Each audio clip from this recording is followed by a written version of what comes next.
బండి 10 గజాలు సాగ్గానే, అయ్యా పంతులుగారు, కొంచెం పైకి రండయ్యా అన్నాడు బండితోలే సాయిబు.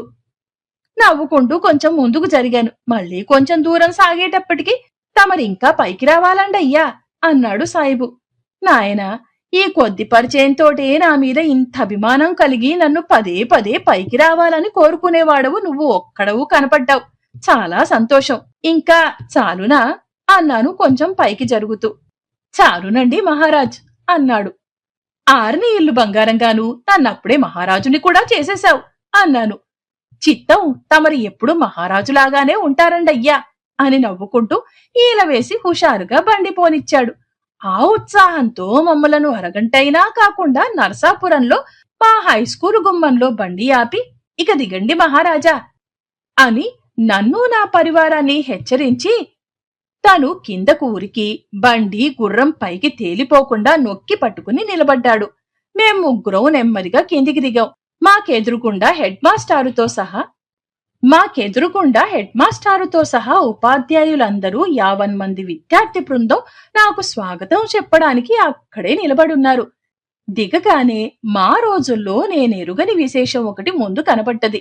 కొందరు విద్యార్థులు అన్ని తరగతుల నుంచి తలొకరో ఇద్దరూ వచ్చినట్లుగా కాకి దుస్తులు, నెత్తిమీద టోపీ, మెడలో నీలం రంగు గుడ్డ, టైలా ముడివేసుకొని దానికి ఇరుపక్కలా వరుసగా నిలబడి నేను ముందుకు బయలుదేరగానే టెన్షన్ అనే ఒక పొలికేక ఆ విద్యార్థి నాయకుడు పెట్టగా వారంతా తమ బూట్లు చప్పుడు చేసి నాకు సైనికాభివందనము చేశారు. నేను చిరునవ్వుతో ఫీల్డ్ మార్షల్ వలె వాళ్లను చూస్తుంటే హెడ్ మాస్టర్ గారు ఎంతో సంతోషంతో, వాళ్ళు బాయ్ స్కౌట్స్.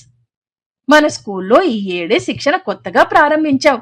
విద్యార్థులందరకు ఎంతో ఉత్సాహజనకంగా ఉంది అన్నారు.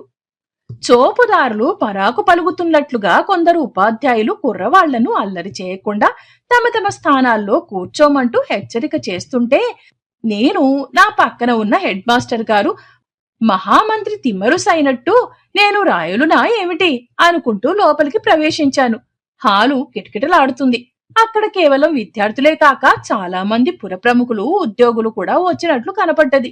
నేను లోపలికి రాగానే లేవాలా అక్కర్లేదా అనే సందేహంతోనూ, ఈ పంచా చొక్కా కండువాతో ఉన్న మనిషి పార్వతీశం అవునా కాదా అన్న సందేహంతోనూ ఒకరిత్త కాలం అనుమానించి ఎందుకైనా మంచిదని అక్కడున్న 50 మంది గబేళ్ల లేచి నిలబడ్డారు.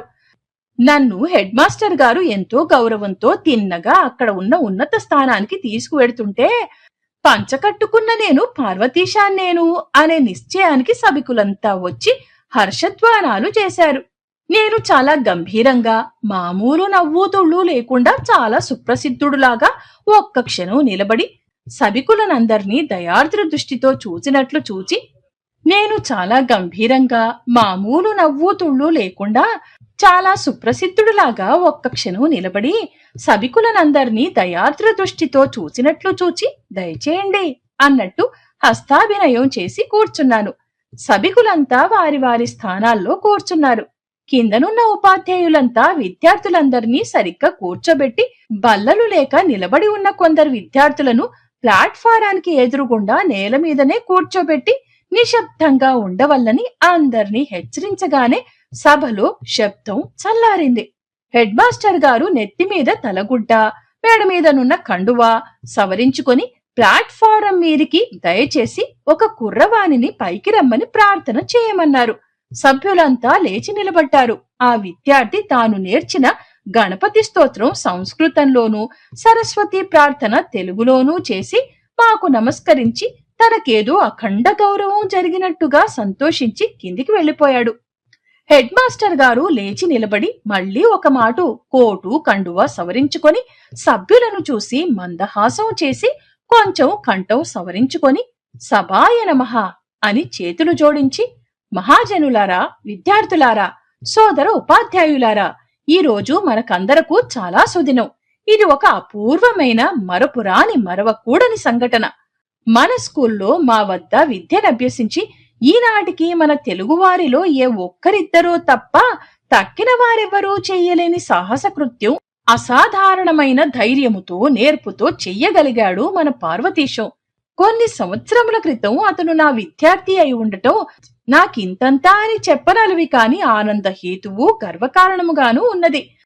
ఆ సంతోషాతిశయముతో నన్ను మరచి పూర్వపు చనువుతో వారిని ఏకవచనముతో సంబోధన చేసినాను.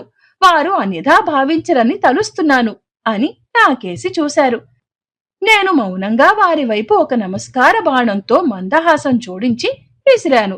ఆయన అది అందుకున్నట్టు ప్రతిహాసం చేసి, మన పార్వతీశం గారు నేను మనవి చేసినట్టుగా పరాపేక్ష లేకుండా, ఎవ్వరి సహాయము లేకుండా అంత పిన్న వయసులో ఇన్ని వేల మైళ్ల సముద్రయానం చేసి మన ప్రభువుల స్వదేశము అయిన బ్రిటన్లో అంతర్భాగముగా ఉంటున్న స్కాట్లాండ్ వరకు వెళ్లి ఎడింబరో విశ్వవిద్యాలయంలో ఎంఏ బారియట్లలో ఉత్తమ తరగతిలోనూ ఉత్తీర్ణులైన విషయం మీరందరూ వినే ఉన్నారు, ఆనందించి ఉన్నారు. ఇప్పుడొక భయంకరమైన మహాఘోర సంగ్రామము ఐరోపాలో జరుగుతున్న విషయం మీకందరకూ తెలిసినదే.